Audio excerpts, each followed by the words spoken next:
بسم اللہ الرحمن الرحیم۔ السلام علیکم ورحمۃ اللہ وبرکاتہ۔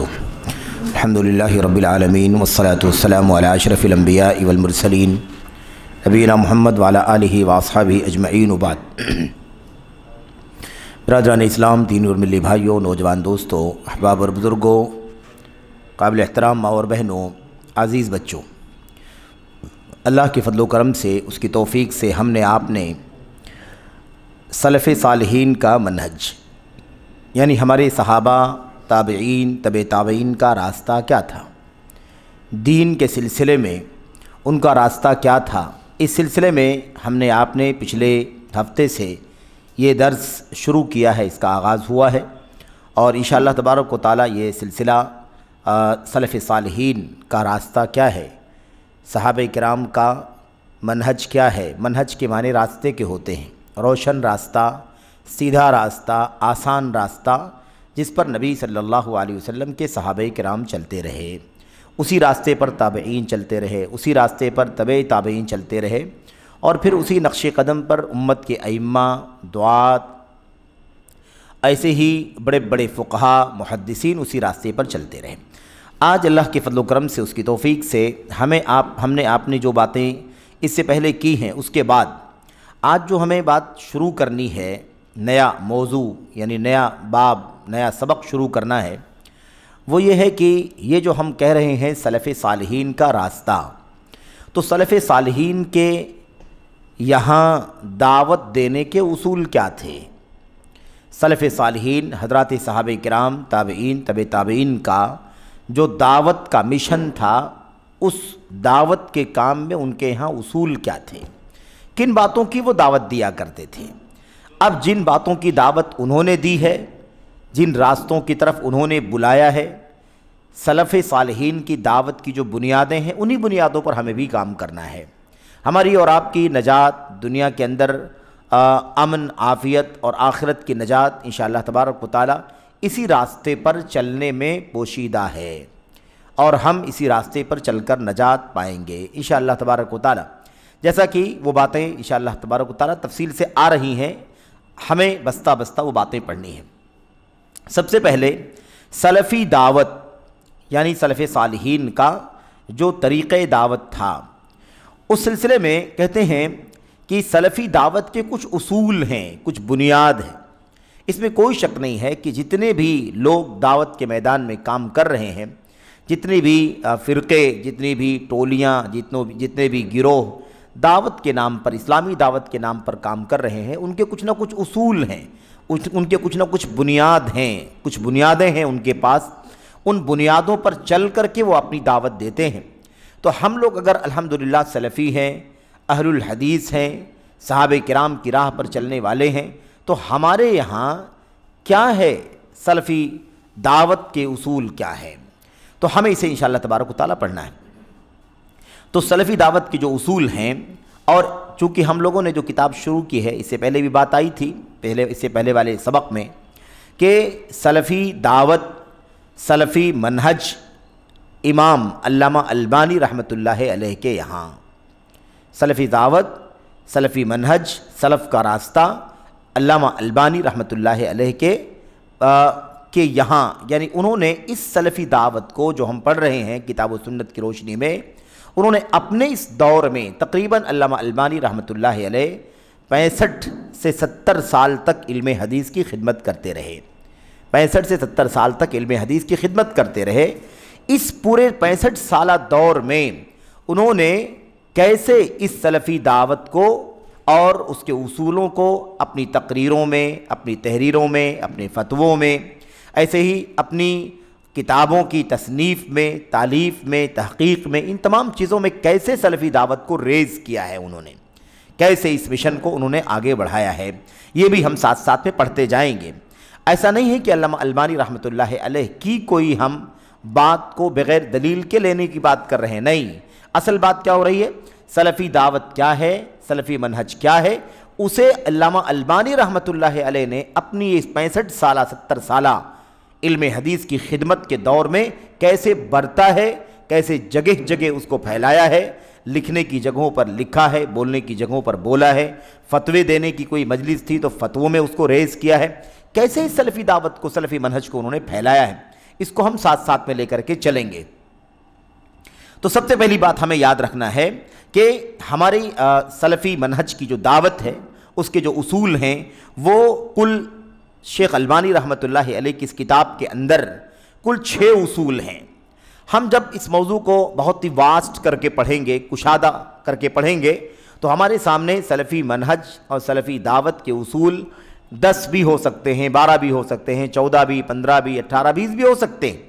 ہم جتنا اس کی جزویات کو باہر لائیں گے اتنا زیادہ اس کی تقسیم زیادہ ہو جائے گی، لیکن اگر ہم ایک دم موٹی موٹی بنیادی باتوں کو لے کر کے بات کریں تو کل سلفی دعوت کی جو اصول ہیں وہ 6 ہیں۔ سلفی دعوت کے اصول 6 ہیں، یعنی سلفی کہنے والے کس بات کی طرف بلاتے ہیں، سلفی دعوت کیا ہے، اس سلسلے میں 6 اصول کیا ہے۔ نمبر 1، پہلا اصول ہے الاتباع والتزام الکتاب والسنہ۔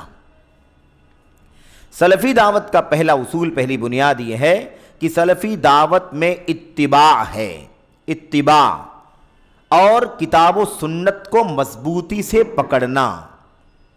اب کوئی کہے کہ بھئی آپ لوگ اپنے آپ کو سلفی کہتے ہیں، آپ لوگ اپنے آپ کو اہل حدیث کہتے ہیں، تو آپ لوگ جو دعوت دیتے ہیں اس کی بنیاد کیا ہے، کیا دعوت دیتے ہیں، کس چیز کی طرف آپ بلاتے ہیں؟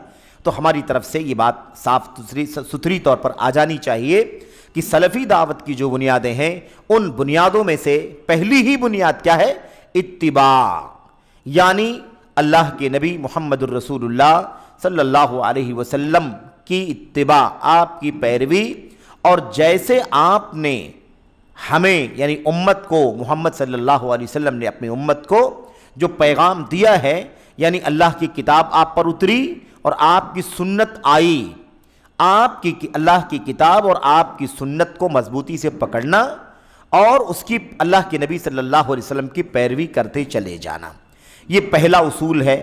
اب ہم اس اصول کی تفصیل کریں گے آگے انشاءاللہ تبارک و تعالی، ابھی صرف اور صرف گنا رہے ہیں کہ کیا ہیں وہ 6 اصول۔ تو پہلا اصول تو یہ ہے۔ دوسرا اصول ہے نبذ البدع، بدعات کو، خرافات کو دین کے اندر، دین کے نام پر جو نئی چیزیں نکالی جاتی ہیں، ایسی تمام چیزوں سے کنارہ کشی اختیار کرنا، انہیں پھینک دینا، ان کا بائیکاٹ کرنا، ان سے کنارہ کشی اختیار کر لینا، یہ سلفی دعوت کا دوسرا بنیادی اصول ہے۔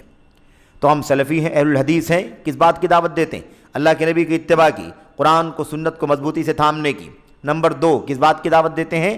جتنی چیزیں دین کے نام پر، ثواب کے نام پر، اجر کے نام پر ایجاد کی جائیں، نئی نکالی جائیں، جس کی کوئی اصل، کوئی جڑ، کوئی بنیاد قرآن میں نہ ہو، سنت میں نہ ہو، تو ایسی صورت میں اس کو بدعت کہا جاتا ہے۔ سلفی دعوت کا دوسرا اصول ہے کہ بدعات کا بائیکاٹ کیا جائے، جتنی بدعتیں دنیا میں وجود میں آئے سب کو رد کر دیا جائے، ٹھکرا دیا جائے، ریجیکٹ کر دیا جائے۔ کیوں؟ اس لیے کہ اگر ہم بدعتوں پر عمل کریں گے تو وہ اللہ تعالیٰ کے ہاں رد کر دی جائیں گی، اس کا کوئی ثواب ہمیں نہیں ملے گا۔ اس لیے پہلا کام ہمارا کیا ہے؟ اتباع۔ دوسرا کام ہے بدعات کا بائیکاٹ کرنا۔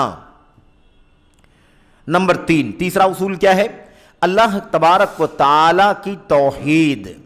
اب آپ سوچیں گے توحید کا تذکرہ تیسرے نمبر پر کیوں آیا؟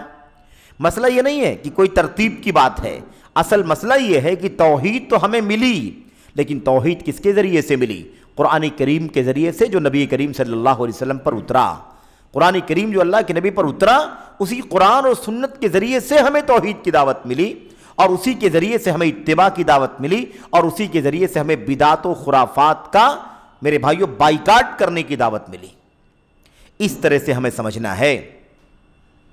نمبر 3 تو التوحید، اور توحید کے بارے میں اللہ تعالیٰ کے فضل و کرم سے، اس کی توفیق سے آپ نے اس مسجد کے اندر پچھلے دنوں توحید کے سلسلے میں اور اس کی ضد شرک کی وضاحت کے سلسلے میں ایک چھوٹا سا رسالہ، لیکن اہم ترین رسالہ ہم نے پڑھا ہے، اور اس میں بہت ساری باتیں آپ نے سیکھا ہے، اور اس کے ذریعے سے ہماری توحید اور زیادہ مضبوط ہوئی ہے، ہمیں دلیلوں کا پتہ چلا ہے، شبہات کا پتہ چلا ہے، اللہ تعالیٰ کی توحید بالکل کھری اور خالص کیسے رہ سکتی ہے، ہمیں اس سلسلے میں 4 بڑے اصول معلوم پڑے ہیں۔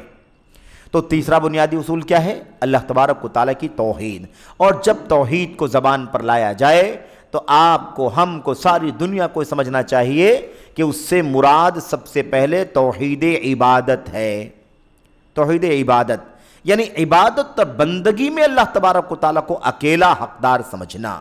ورنہ رب ماننے والے بہت سارے ہیں، خالق، مالک، رازق ماننے والے بہت سارے، موجود ماننے والے بہت سارے، حاکم ماننے والے بہت سارے. وہ کافی نہیں ہے. اصل کام کیا ہے؟ اللہ تبارک و تعالیٰ کو عبادت کے مسئلے میں اکیلا حقدار عبادت کا سمجھنا. یہ تیسری بنیاد ہے. چوتھی بنیاد اور سلفی دعوت کا چوتھا جو اصول ہے، اصول کا مطلب ہوتا ہے جڑ، جس پر کوئی چیز قائم ہو. تو سلفی دعوت کے اصول یعنی سلفی دعوت جس بنیاد پر قائم ہے اس میں سے یہ تین بنیادیں. چوتھی بنیاد ہے طلب العلم النافع، نفع بخش علم حاصل کرنا. نفع بخش علم حاصل کرنا. علم بہت سارے لوگ حاصل کرتے ہیں دنیا کے اندر، علم، نالج، معرفت بہت ساری ہے، لیکن علم جو نافع ہو، علم جو ہو وہ نافع، نفع پہنچانے والا. اب کوئی علم نافع کیسے ہوتا ہے؟ کوئی علم نافع کیسے ہوتا ہے؟ جس علم کے مطابق، جس علم کا سورس، سب سے پہلے علم نافع کی پہچان. علم نافع دو چیزیں اس کے اندر ہوتی ہیں. ایک چیز وہ جو علم ہے اس علم کا سورس وحی الہی ہے. اس علم کا سورس کیا ہے؟ وحی الہی، یعنی اللہ تبارک و تعالیٰ کی طرف سے اترنے والی وحی، قرآن کریم اور نبی کریم صلی اللہ علیہ وسلم کی سنت، اور قرآن کو، سنت کو نبی کے صحابہ کرام نے، تابعین نے جیسے سمجھا اس علم کو. تو سب سے پہلی چیز کیا ہے؟ علم نافع کب ہوگا؟ جب وہ علم وحی کے سورس سے آئے. لوگوں کا بنایا ہوا، لوگوں کا نکالا ہوا، لوگوں کی تھیوریاں، لوگوں کے نظریات، لوگوں کا ایکسپیرینس، لوگوں کی اپنی عقلانیت، لوگوں کی اپنی دانشوری، لوگوں کا اپنا سوچا ہوا، لوگوں کا اپنا نکالا ہوا، اس چیز کو علم اللہ تبارک و تعالیٰ کے دین میں نہیں کہا جاتا. علم وہ ہے جس کا سورس اللہ تبارک و تعالیٰ کی جانب سے وحی کا راستہ ہے. اب وحی کے راستے میں سے جو چیزیں آئی ہیں وہ کیا ہیں؟ دو چیزیں، اللہ کی کتاب قرآن کریم اور نبی کریم صلی اللہ علیہ وسلم کی سنت، یہ وحی ہے. تو پہلی چیز علم نافع میں کیا ہے کہ وہ علم، اس کا سورس وحی الہی ہو. نمبر دو، دوسری چیز کیا ہے؟ وہ عمل، وہ علم جو ہے نا، جو آیا ہے وحی کے راستے سے، اس کے اوپر عمل کیا جائے تو وہ علم علم نافع بنتا ہے. علم کس کو کہا جائے گا؟ جس کا سورس وحی الہی ہو. نفع بخش کب ہوگا؟ جب اس علم کے مطابق عمل کیا جائے. جب اس علم کے مطابق عمل کیا جائے. اگر علم کے مطابق عمل نہ کیا جائے تو اس علم سے ہمیں کوئی فائدہ نہیں ملا، وہ علم ہمارے لیے نافع نہیں ہوا. اسی لیے ایک علم کسی کے لیے نافع بھی ہو سکتا ہے اور کسی کے لیے نافع نہیں بھی ہو سکتا ہے. جو اس پر عمل کرے گا اس کے لیے نفع بخش ہوگا، اور جو اسے رد کر دے گا، ٹھکرا دے گا، اس کی اہمیت نہیں سمجھے گا، وہ علم اس کے حق میں کیا ہوگا؟ وہ علم نافع نہیں ہوگا، بلکہ وہ علم اس کے لیے ضرر اور نقصان پہنچانے والا ہوگا. اس اعتبار سے کہ اس کے اوپر حجت قائم ہو گئی، علم آ گیا، حجت قائم ہو گئی، اور عمل نہیں کیا تو اللہ تبارک و تعالیٰ کے ہاں کل اس کی باز پرس ہوگی، سوال جواب ہوگا، اللہ تبارک و تعالیٰ کے ہاں حساب دینا ہوگا. اس لیے علم نافع ہمیں سیکھنا ہے، علم نافع ضروری ہے. جتنے فرقے دنیا کے اندر اسلام سے نسبت رکھنے والے ہیں اور وہ گمراہی کا شکار ہوئے، ان سب کے یہاں سب سے بڑا مسئلہ یہ تھا کہ ان کے پاس علم نافع نہیں تھا. یا تو وہ علم جہاں سے لیا انہوں نے اس کا سورس وحی الہی نہیں تھا، کسی کی عقل، دانشوری، لاجک ہے نا، خیالات، عقلانیت، افکار، خواب ہے، منامات ہے، کشف ہے، کرامات ہے وغیرہ. اور یا تو وہ علم صحیح سورس کا ہے، کتاب و سنت کا ہے، تو اس کو جیسے برتنا چاہیے تھا، اس کو جیسے فالو کرنا چاہیے تھا، عمل کرنا چاہیے تھا، اس کے اوپر ویسے عمل نہیں کیا گیا. اس لیے وہ علم نافع نہیں ہوا، اس علم سے ان کو نفع نہیں ملا، بلکہ وہ علم یوں ہی آیا اور اس کو برتا نہیں گیا، اس لیے اس سے فائدہ ان کو حاصل نہیں ہوا. نمبر 3، نمبر 4 یہ علم نافع. اب ہمیں علم نافع حاصل کرنا ہے. دیکھا آپ نے، علم نافع حاصل کرنا ہے، یہ سلفی دعوت کے اصولوں میں سے ہے. آج دنیا میں دین کی، اسلام کی دعوت دینے کے نام پر نہ جانے کتنے لوگ آگے آ رہے ہیں، جذبہ ہے، شوق ہے، لگن ہے، نبیوں کا کام ہے، اس بات کا احساس ہے انہیں، لیکن علم حاصل کر کے اس کی طرف بلایا جائے گا، اس کا انہیں احساس اور شعور جس طرح سے ہونا چاہیے اس طرح سے انہیں شعور نہیں ہے۔ تو علم نافع پہلے ہوگا، بعد میں دعوت کا کام ہوگا۔ پہلے علم نافع ہوگا، اس پر عمل ہوگا تو ہی علم نافع بنے گا، اور اس کے بعد اس کو پہنچایا جائے گا، اس کی تبلیغ کی جائے گی۔ یہ ہے علم نافع، پہلے علم سب سے پہلے، پھر عمل اور پھر دعوت، یہ طریقہ ہونا چاہیے۔ اب کوئی کھڑا ہو جائے، بہت جذبہ ہے، بہت جوش، اسے تڑپ ہے، لگن ہے اللہ تبارک و تعالیٰ کے دین کو پہنچانے کے سلسلے میں، لیکن افسوس کہ اس کے پاس لگن تو ہے، جذبہ ہے، مخلص بھی ہے، اللہ کے لیے وہ دعوت کا کام کرنا چاہتا ہے، لیکن سب سے بڑی اور پہلی شرط کیا ہے؟ علم ہونا۔ جب علم نہیں ہے تو کہاں سے دعوت دے گا، وہ کس بات کی طرف بلائے گا؟ اسی لیے آپ دیکھ لیں کیسی کیسی ہے نا، ہمارے اسلام کی نسبت سے کتنی ساری جماعتیں ہیں جن کے پاس علم نہیں ہے، علم نہیں ہے لیکن دعوت کا جذبہ، دعوت سے محبت اور لگاؤ اتنا ہے، دوڑ دھوپ محنت میں کوئی کمی نہیں کرتے، لیکن افسوس کہ ان کے پاس علم نہیں ہے۔ تو بغیر علم کے دعوت کا کام نہیں ہو سکتا، اور سلفی دعوت کا کام اس وقت تک نہیں ہو سکتا جب تک سلفی مشن کا، قرآن کا، سنت کا، صحابہ کرام کا علم نہ ہو ہمیں۔ نمبر 4، نمبر 5 کیا ہے؟ التصفیۃ والتربیہ۔ یہ بہت بنیادی اصول ہے، سلفی دعوت کے اصولوں میں سے کیا ہے ایک اصول؟ التصفیہ والتربیہ۔ یہ تو اتنی بنیادی بات ہے نا التصفیہ والتربیہ کی، کہ اس میں سماج اور معاشرے کے اندر، ملک میں، ملت میں، دنیا میں بہت سارے کام ہو رہے ہیں، اور ان کاموں کا کوئی خاطر خواہ نتیجہ دکھائی نہیں دے رہا ہے۔ دعوت کے نام پر، تبلیغ کے نام پر اور نشر و اشاعت کے نام پر کام بڑے ہو رہے ہیں، لیکن اس کا خاطر خواہ نتیجہ، خاطر خواہ رزلٹ اس کا دکھائی نہیں دے رہا۔ اس کے پیچھے راز کیا ہے؟ یہ اصول چھوڑا جا رہا ہے، اس اصول کو نظر انداز کیا جا رہا ہے۔ وہ اصول کون سا ہے؟ التصفیہ والتربیہ۔ تصفیہ کے معنی ہوتے ہیں صفائی کرنا، پہلے صاف کرنا، بعد میں تربیت دینا، پہلے شرک سے باز رکھنا ہے۔ پہلے کیا کرنا ہے؟ ایک شخص کے یہاں عقیدے کا فساد ہے، شرک ہے، کفر ہے، بدعات ہیں، خرافات ہیں، منکرات ہیں، تو ہمیں اب اس کو دعوت دینا ہے۔ تو دعوت دینے میں سلفی دعوت کا مشن کیا ہے، طریقہ کیا ہے؟ کہ پہلے تصفیہ کرنا ہوگا، تصفیہ کرنا ہوگا، یعنی اس کے یہاں پائے جانے والے گندے عقائد، غلط عقائد، باطل عقائد، شرک ہے۔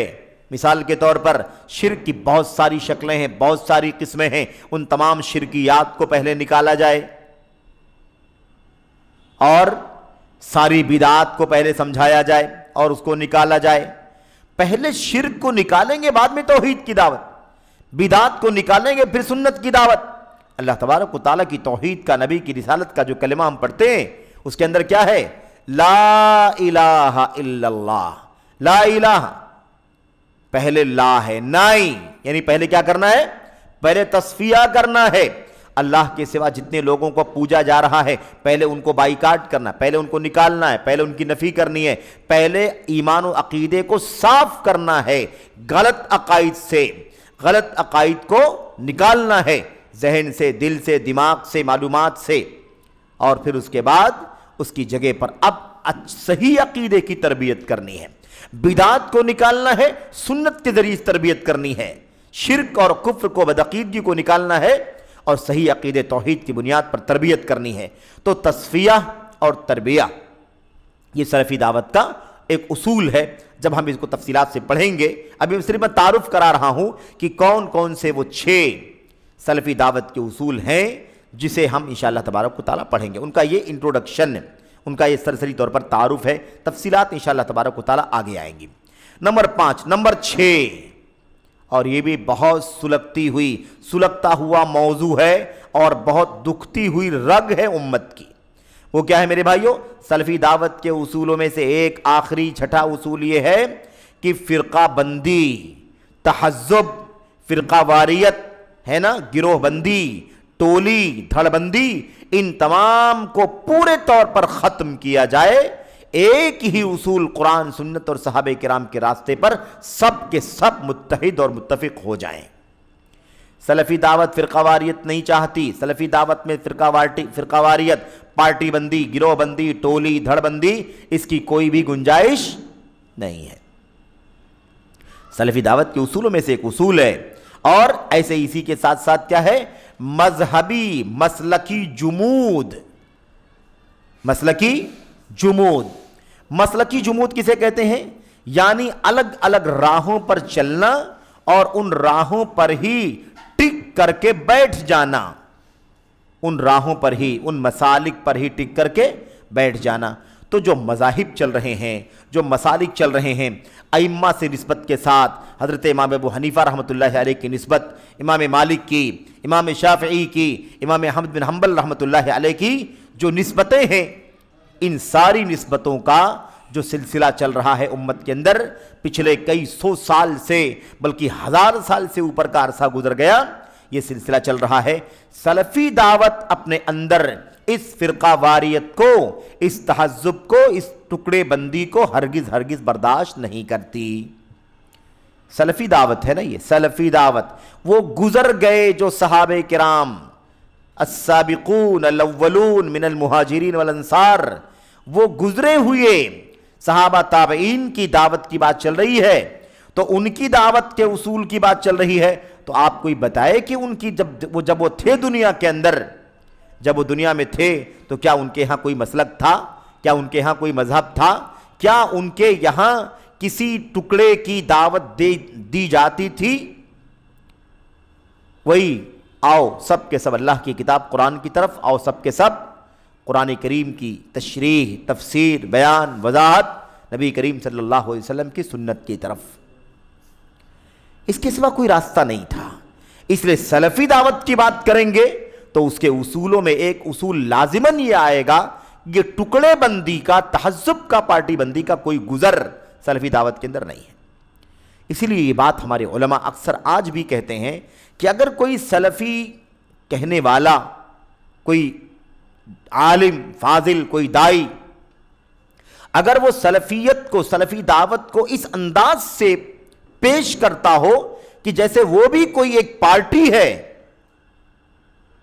جیسے وہ بھی کوئی ایک پارٹی ہے، ایک ٹکڑا ہے، تو اس کو بھی فرقے کا ہی نام دے دیا جائے گا، کیونکہ اصل میں سلفیت کسی ٹکڑے کا نام ہی نہیں ہے، اس گزرے ہوئے مشن کا، راستے کا نام ہے جو اللہ کے نبی، جو اللہ کی کتاب، نبی کی سنت پر چل کر کے صحابہ کرام نے راستہ امت کے لوگوں کو دے دیا ہے۔ تو یہ اسی راستے کی دعوت ہے۔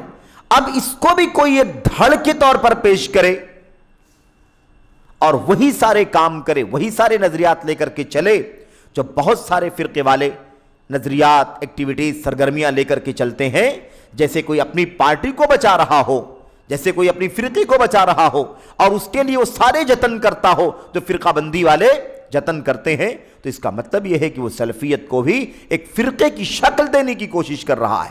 نہیں، ہم ساری دنیا کو اسی راہ کی طرف بلا رہے ہیں جس راہ پر نبی کے صحابہ چلتے رہے ہیں۔ ما انا علیہ اليوم واصحابی، آج جس راستے پر میں ہوں اور میرے صحابہ ہیں، وہی لوگ جنت میں جائیں گے جو اس راستے پر چلیں گے۔ ہم سب اسی راستے پر چلنے کی دعوت دیتے ہیں۔ اس موقع پر یا اس طرح کے موضوعات پر گفتگو کرتے ہوئے عام طور پر ہم اس بات کا ذکر کرتے ہیں کہ اس امت کے اندر ابھی قریب میں ایسے لوگ پیدا ہوئے جنہوں نے سلفیت کو بھی، سلفی منہج کو بھی ایک فرقہ باور کرانے کی کوشش کی، اور یہ بھی کہا کہ سلفیت کوئی مشن نہیں ہے، سلفیت کوئی راستہ نہیں ہے، بلکہ زمانے کا، وقت کا، دور کا ایک پارٹ ہے جو پہلے گزر چکا ہے۔ السلفیت مرحلۃ زمنیۃ مبارکۃ ولیست مذہبا اسلامیا۔ ایک جہمی عالم نے، ایک جہمی اللہ تبارک و تعالیٰ کے اسماء و صفات کا انکار کرنے والا عقیدہ جو رکھتا تھا، جہمیت کا، ایسا عقیدہ رکھنے والا باطل پرست جس کا نام ہے سعید رمضان بوطی، اصلاً یہ ترکیہ وغیرہ کا ہے، لیکن اس شخص نے سلفیت کو نقصان پہنچانے کے لیے اور سلفی مشن کو نقصان پہنچانے کے لیے مستقل کتابیں لکھی ہیں۔ اس میں سے ایک نقطہ، ایک موضوع یہ بھی آپ یاد رکھیں کہ اس نے سلفیت کے خلاف محاذ کھڑا کیا، اور اس میں یہ بھی کہا السلفیت مرحلۃ زمنیۃ مبارکہ، کہ سلفیت ایک مبارک وقت اور پیریڈ کا نام ہے جو گزر چکا ہے، کوئی اسلامی منہج نہیں ہے۔ استغفر اللہ۔ جبکہ سب سے بڑا منہج یہی ہے، سب سے اصل منہج یہی ہے، اصل راستہ یہی ہے جس پر نبی کریم صلی اللہ علیہ وسلم نے امت کو چھوڑا تھا۔ اللہ کے نبی علیہ السلام نے کیا فرمایا تھا؟ لَقَدْ تَرَكْتُكُمْ عَلَى الْبَيْضَاءِ لَيْلُهَا كَنَهَارِهَا لَا يَزِيغُ عَنْهَا بَعْدِي إِلَّا هَالِكٌ۔ ساتھیو، میں تمہیں ایک ایسی روشن راہ پر چھوڑ کر کے جا رہا ہوں، لا یزیغ عنہا بعدی، جس کی راتیں بھی دن کی طرح روشن ہیں، جس کی راتیں بھی دن کی طرح روشن ہیں، یا جس کی راتیں یا جس کی رات اور جس کا دن دونوں برابر ہیں۔ لیلھا و نہارھا سوا، جس کی رات اور جس کا دن ایک جیسا یکساں ہے، یا یہ کہا کہ لیلھا کنہاریھا، اس کی رات بھی اس کے دن کی طرح ہے، یعنی کوئی پیچیدگی نہیں، کوئی الجھن نہیں، کوئی تاریکی نہیں، کوئی اندھیرا نہیں، کوئی الجھاؤ نہیں، بلکہ ایک دم شفاف روشن راستہ تمہیں دے کر کے جا رہا ہوں۔ میرے بھائیوں، تو اللہ کے نبی صلی اللہ علیہ وسلم کے صحابہ کے سامنے یہ بات آئی تھی، اور اسی بات کو حضرت عبداللہ ابن عباس رضی اللہ تعالیٰ عنہما نے بھی بڑی وضاحت کے ساتھ امت کے سامنے پیش کیا، اور آپ نے فرمایا لم یمت رسول اللہ صلی اللہ علیہ وسلم الا بعدما ترککم علی شریعت بینہ و طریقت ناہجہ۔ اللہ کی نبی صلی اللہ علیہ وسلم کی وفات اس وقت تک نہیں ہوئی جب تک کہ آپ نے امت کے لوگوں کو علی طریقت بینہ، علی شریعت بینہ و طریقت ناہجہ، جب تک کہ امت کو ایک روشن راستے پر نہیں چھوڑ دیا اور ایک روشن اور صاف ستھرے منہج پر نہیں چھوڑ دیا، اس وقت تک نبی کریم صلی اللہ علیہ وسلم کی وفات نہیں ہوئی۔ اور اسی لیے آپ نے اپنی وفات سے پہلے ہی یہ اعلان کیا تھا نا، اے میرے ساتھیوں، اے میری امت کے لوگوں، میں تمہیں ایک ایسے روشن راستے پر چھوڑ کر کے جا رہا ہوں کہ اب اس راستے پر چلو گے تو کبھی بھی الجھن نہیں ہوگی، رات دن ایک جیسے روشن ہے۔ اب اگر اتنی روشن راہ مل جانے کے بعد بھی کوئی بھٹکا، کوئی گمراہ ہوا، تو اس کا مطلب یہ ہے کہ اس کے مقدر میں ہی گمراہی لکھی ہوئی تھی۔ لا یزیغ عنہا بعدی الا ہالک، ہے نا؟ اب اس راستے کے بعد، اس راستے کو مل جانے کے بعد اب میں دنیا سے جا رہا ہوں، لیکن وہ راستہ دے کر کے جا رہا ہوں۔ اب میرے بعد اس راستے کو مل جانے کے بعد وہی گمراہ ہو سکتا ہے، وہی بھٹک سکتا ہے، وہی مائل ہو سکتا ہے، اسی کے اندر کجی آ سکتی ہے، ٹیڑھا پن آ سکتا ہے، جس کے نصیبے میں، جس کے مقدر میں ہلاکت لکھی ہوئی ہو، الا ہالک، ہلاک ہونے والا، برباد ہونے والا ہی اس سے بھٹک سکتا ہے، مائل ہو سکتا ہے۔ تو یہ بہت واضح سی بات ہے میرے بھائیوں۔ تو بات کیا چل رہی ہے؟ بات یہ چل رہی ہے کہ سلفی دعوت کے اندر فرقہ بندی کی کوئی گنجائش نہیں ہے، وہی راستہ، کوئی مسلک نہیں۔ میرے بھائیوں، یہ جن مسالک کی بات چل رہی ہے، یہ مسلک تو تھے ہی نہیں، یہ سارے مسالک، حنفی، مالکی، شافعی، حنبلی، ثوری وغیرہ، یہ سارے مسالک تو تھے ہی نہیں اس وقت، لیکن جو صحابہ کرام موجود تھے، ان صحابہ نے نہ نبی کے زمانے میں اور نہ نبی صلی اللہ علیہ وسلم کی وفات کے بعد کبھی بھی کسی کے نام سے بھی، نسبت سے بھی کوئی فرقہ یا کوئی ٹولی نہیں بنائی، اسی سنت کی راہ پر چلتے رہے۔ ہم اسی راہ پر چلنے کی دعوت دیتے ہیں، اسی کا نام سلفیت ہے۔ تو یہ بات بہت اچھی طرح سے وضاحت کے ساتھ آ جانی چاہیے کہ یہ سارے مسلک جو کیا کہا شیخ نے، نبذ التحزب والتقودن والجمود المذہبی، مذہبی مسلکی جمود، ہٹ دھرمی، جمے رہنا، اسی پر ٹکے رہنا، پکڑ کر کے بیٹھ جانا، میرا مسلک یہ ہے، میرا مذہب یہ ہے، میں اس سے نہیں ہٹوں گا وغیرہ، اس طرح کی کوئی گنجائش سلفی دعوت کے اندر نہیں ہے۔ امام ابن تیمیہ، شیخ الاسلام ابن تیمیہ رحمۃ اللہ علیہ نے بہت پہلے اپنی کتاب کے اندر لکھا تھا کہ سلف صالحین کا راستہ، مذہب السلف، سلف کا راستہ قدیم، پرانا راستہ ہے، قدیم راستہ ہے۔ مذہب السلف قدیم، سلف کا راستہ قدیم ہے، صحابہ کرام کا راستہ بہت پہلے، تابعین کا انہی کے بعد، تبع تابعین کا انہی کے بعد، یہی سلف ہیں تین لوگ، 3 صدیوں کے لوگ کیا ہیں؟ یہی اصل سلف ہیں۔ اور ان میں سب سے پہلے سب سے اونچا کون ہے؟ ہمارا سلف حضرات صحابہ کرام، کیونکہ صحابہ کرام تو تابعین کے بھی سلف تھے اور تبع تابعین کے بھی سلف تھے، ہمارے بھی سلف ہیں، تو سب سے اصل میں سلف کون بنے؟ حضرات صحابہ کرام سب کے سلف ہیں۔ نبی کریم صلی اللہ علیہ وسلم تو راس السلف ہیں، امام السلف ہیں، قدوۃ السلف ہیں، اسوۃ السلف، آپ کی تو بات ہی کیا ہے صلی اللہ علیہ وسلم۔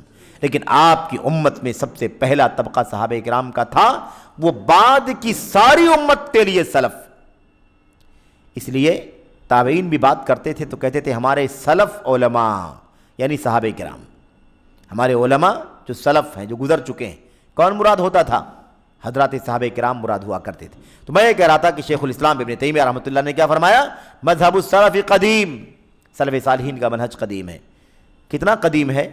قبل ان یخلق اللہ ابا حنیفۃ ومالکا والشافعی واحمد بن حنبل۔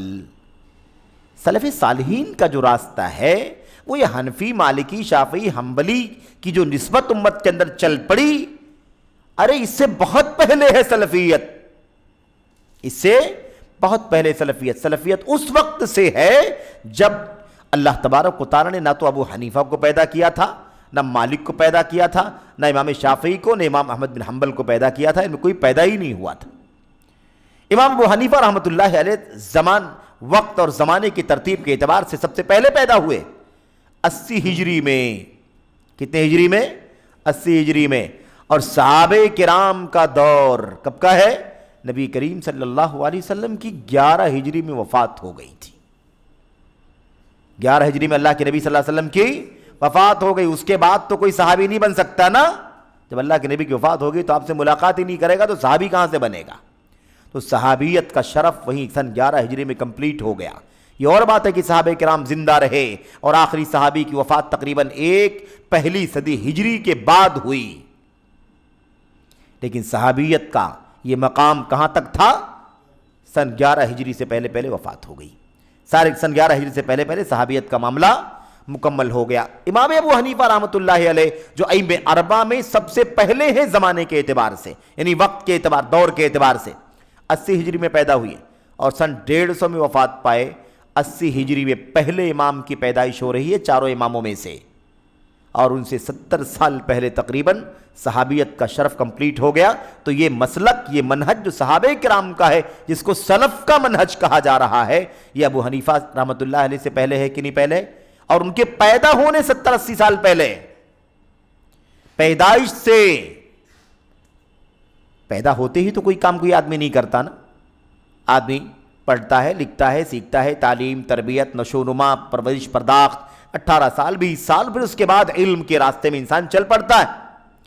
حضرت امام ابو حنیفہ رحمۃ اللہ علیہ کا جو طلب علم ہے، حصول علم ہے اور جوانی ہے، جب انہوں نے خدمت کی، دین کی خدمت کی شروعات کی ہوگی، اس کے پہلے 1 صدی صحابہ کرام کے منہج پر گزر چکی تھی۔ پرانا ہے کہ نہیں پرانا ہے؟ تو پھر ان مسالک کا نام کہاں سے دیا جا سکتا ہے؟ اور سلفی مسلک میں، سلفی منہج میں، سلفی دعوت کے اصولوں میں اس منہج کی سچائی جس کی نسبت صحابہ کرام سے ہے، اس منہج کی دعوت دینے والے بھلا کب حضرت امام ابو حنیفہ رحمۃ اللہ علیہ کے ساتھ ایسی بات کر سکتے ہیں کہ ان کا مسلک فالو کرنا ہوگا؟ کیسے بات کر سکتے؟ یہ بات کر ہی نہیں سکتے۔ اور سب سے آخری امام کی وفات کب ہوئی؟ چوتھے حضرت امام احمد ابن حنبل رحمۃ اللہ علیہ کی 241 ہجری میں، 241 میں۔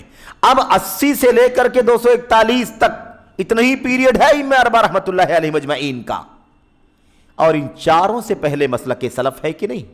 منہج سلف ہے کہ نہیں؟ صحابہ کرام کا راستہ دنیا میں آ گیا تھا کہ نہیں آ گیا؟ اب ایسے ہی موقع پر وہ بات مجبوراً کرنی پڑتی ہے میرے بھائیوں، اضطرارم منا کرنی پڑتی ہے کہ لوگ کہتے ہیں کہ تقلید پر ائمہ اربعہ کی امت کا اجماع ہو گیا ہے۔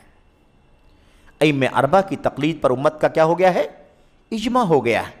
سوال یہ پیدا ہوتا ہے کہ جب سلف کا وہ راستہ صحابہ کرام کا جب وہی کمپلیٹ ہو گیا تو پھر اجماع نبی کریم صلی اللہ علیہ وسلم کے اس راستے کے خلاف، جو راستہ نبی نے دیا صحابہ کرام کو ملا، صحابہ کرام نے خود عمل کیا، پڑھا لکھا سیکھا، پوری امانت کے ساتھ آگے بڑھایا، تو اب بتاؤ قرآن و سنت کی دلیلوں کو چھوڑ کر، صحابہ کرام کے منہج کو چھوڑ کر بھلا کبھی کسی امام کی بات پر اجماع ہو سکتا ہے؟ تقلید پر اجماع کیسے ہو سکتا ہے؟ اجماع تو اتباع پر ہے، اتباع۔ کس پر اجماع ہے؟ اتباع پر، اور اتباع کے لیے اجماع کی ضرورت بھی نہیں ہے۔ قرآن کریم کی آیتیں جا بجا بھری پڑی ہیں، اطاعت کرو اللہ کی، اطاعت کرو رسول کی، اتباع کرو نبی کی، جو کچھ نبی تمہیں دیں لے لو، جسے منع کریں باز آ جاؤ۔ جو اللہ کے رسول کا کہاں مانے گا وہ اللہ کا کہاں ماننے والا ہے؟ یہ اللہ تبارک و تعالیٰ کے کلام کے اندر جا بجا اعلان کیا جا رہا۔ اس لیے یہ بات بہت بنیادی طور پر واضح ہے کہ سلفی دعوت کے اندر اسی لیے فرقہ پرستی، اختلاف، انتشار اور مسلک پرستی، کسی غیر نبی کو اس طرح سے فالو کرنے کی دعوت سلفی مشن میں، سلفی دعوت میں نہیں ہے کہ اسے وہ درجہ دے دیا جائے جو درجہ امت کے نبی کا ہے۔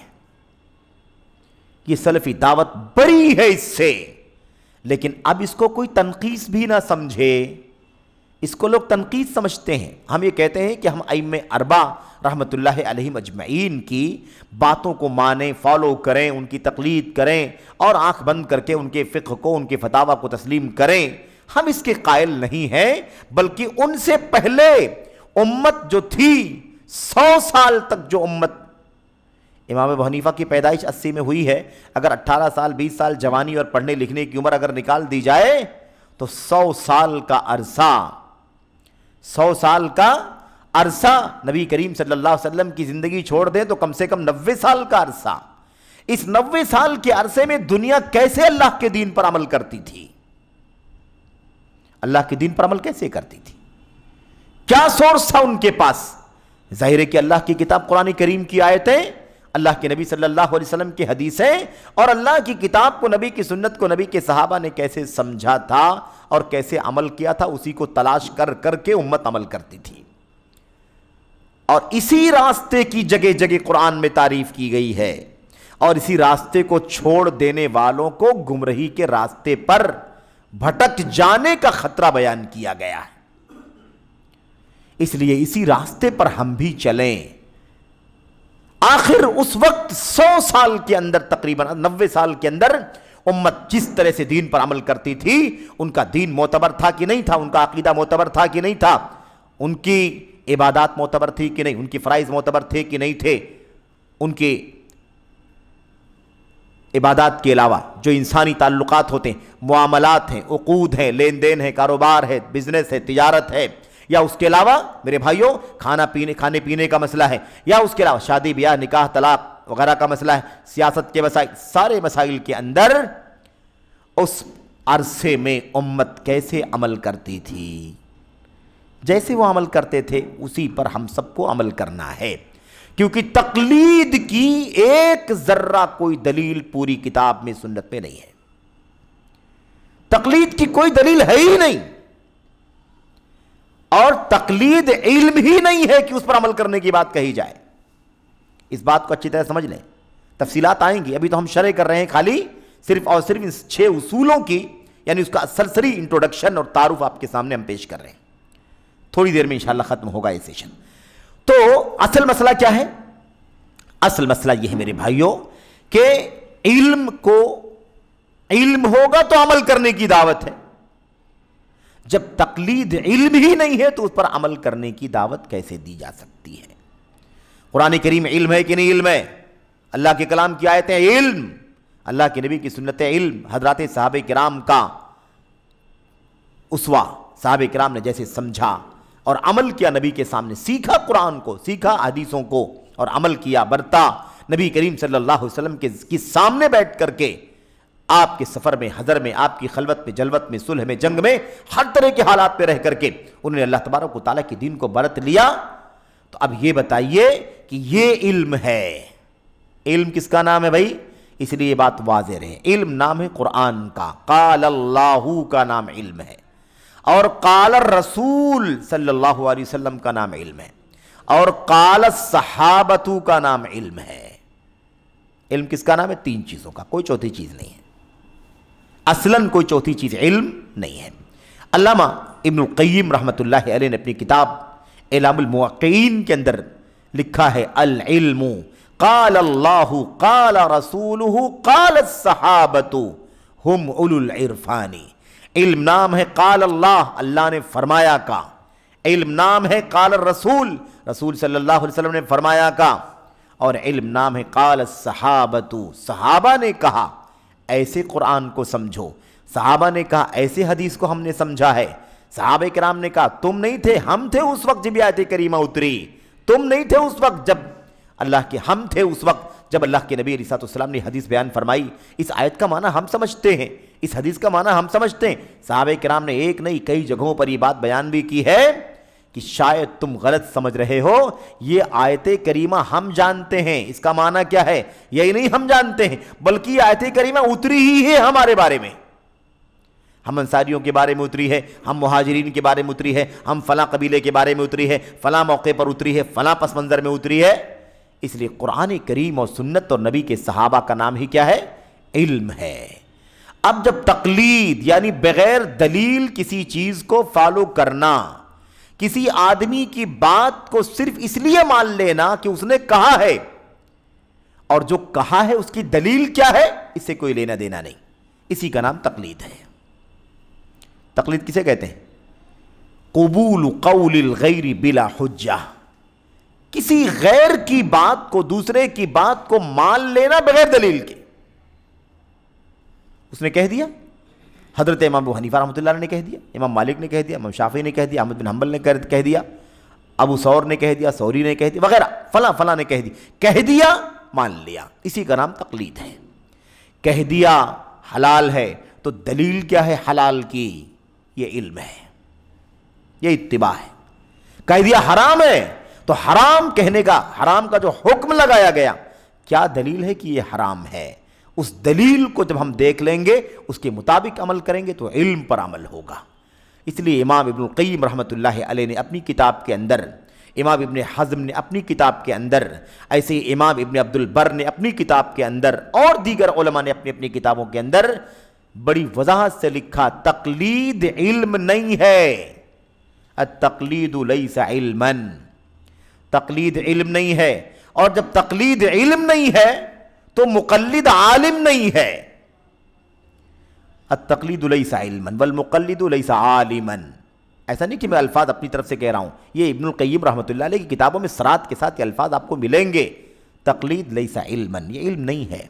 اور والمقلد لیس عالما، مقلد عالم نہیں ہے. اسے کے معلوم علم کیا چیز ہے، اس نے فلاں کی بات سنی اور عمل کرنا شروع کر دیا. تو یہ ہے فرق.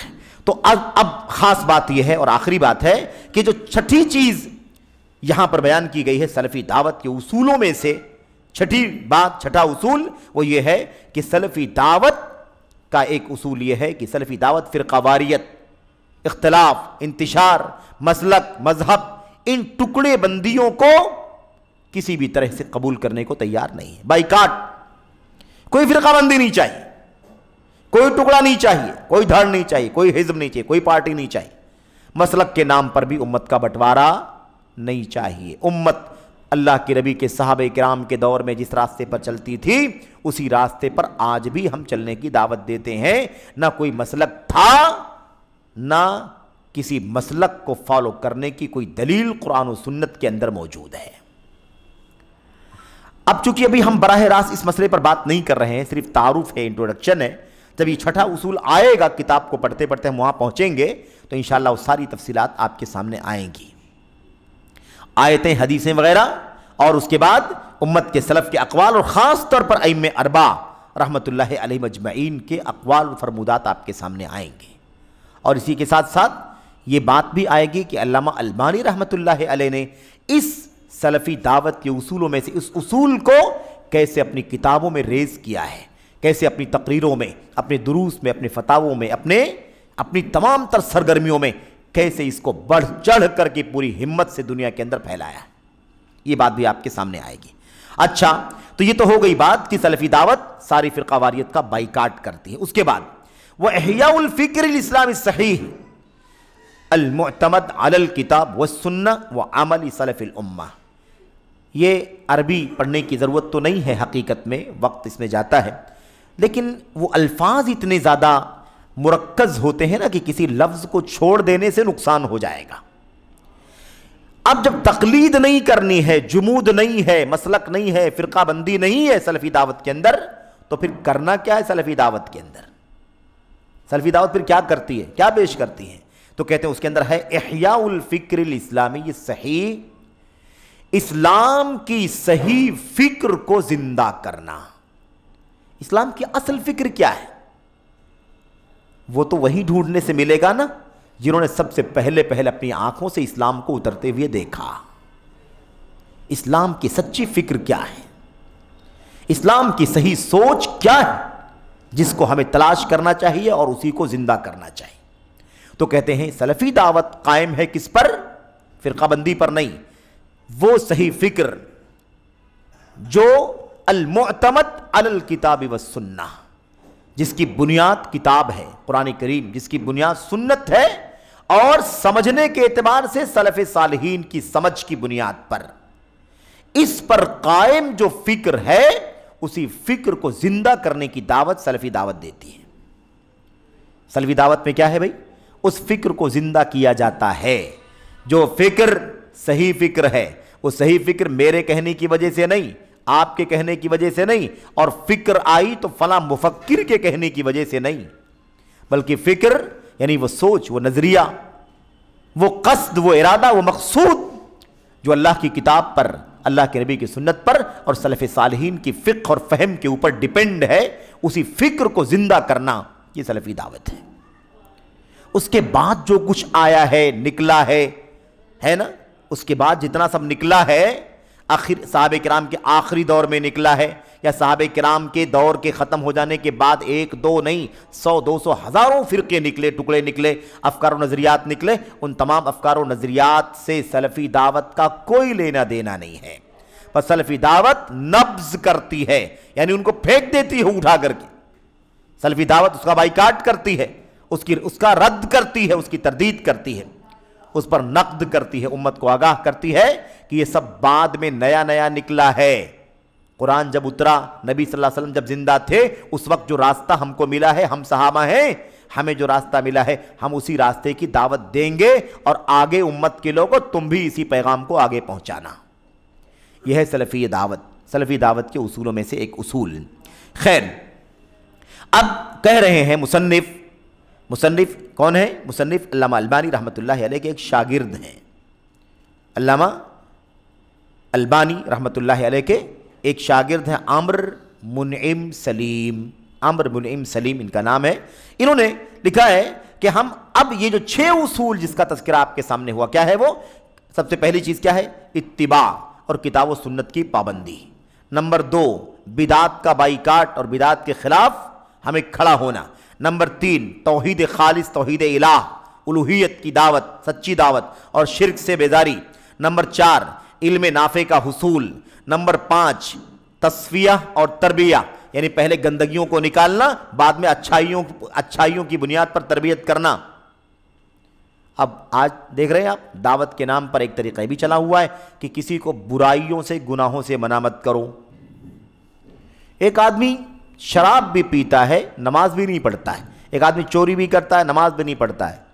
ایک آدمی ہے نا بہت سارے گناہ کے کام کرتا ہے اور نماز جو فرائض ہے اس کو چھوڑ دیتا ہے۔ اب کہتے ہیں کہ اگر اس کو نماز پڑھنے کی دعوت دیں تو نماز کی دعوت دیں گے تو مانے گا، نماز پڑھنے کے لیے آئے گا، لیکن اب چونکہ وہ شراب بھی پیتا ہے، اگر آپ شراب پینے سے منع کریں گے تو پھر تو بھی بھر جائے گا وہ۔ تو شراب چھوڑنا مشکل ہے اس کے لیے، نماز کی پابندی وہ کر سکتا ہے لیکن شراب تو اس کی گھٹی میں ہے، اس کی رگ و ریشے میں ہے، اس لیے اس کو شراب سے منع مت کرو، اس کو منکر سے مت روکو۔ کہتے ہیں کہ منکر سے روکنے سے وہ نفرت کرے گا، پھر آپ کی نماز کی دعوت بھی قبول نہیں کرے گا۔ اس لیے خالی فرائض کی دعوت دو، امر بالمعروف کرو، بھلائی کا حکم دو، اور منکر سے مت روکو، جبکہ یہ طریقہ خود اپنے آپ میں معروف نہیں ہے بلکہ منکر ہے۔ بات سمجھ گئے؟ یہ طریقہ اپنے آپ میں معروف نہیں، منکر ہے، کیونکہ قرآن و سنت کے دلائل ہمیں بتاتے ہیں۔ قرآن کریم کی آیتوں میں یأمرون بالمعروف وینہون عن المنکر، ایک جگہ نہیں کئی جگہ آیا ہوا ہے۔ اللہ کے نبی کی حدیث میں آیا ہوا ہے لتأمرن بالمعروف ولتنہون عن المنکر، تمہیں ضرور بالضرور بھلائی کا حکم دینا ہے، وَلَتَنْهَوْنَ عَنِ الْمُنْكَرِ، اور تمہیں منکر سے روکنا ہے۔ دونوں کام کرنے ہیں۔ اگر تم یہ دونوں کام نہیں کرو گے تو خطرہ ہے کہ اللہ تبارک و تعالیٰ تمہارے اوپر اللہ تعالیٰ عذاب بھیج دے گا، اس کے بعد تم دعائیں کرو گے تو اللہ تمہاری دعائیں بھی قبول نہیں فرمائے گا، مدد کی بھیک مانگو گے تو اللہ تبارک و تعالیٰ تمہاری مدد بھی نہیں فرمائے گا۔ خطرہ، اندیشہ، اس لیے دونوں بار بار امر بالمعروف اور نہی عن المنکر۔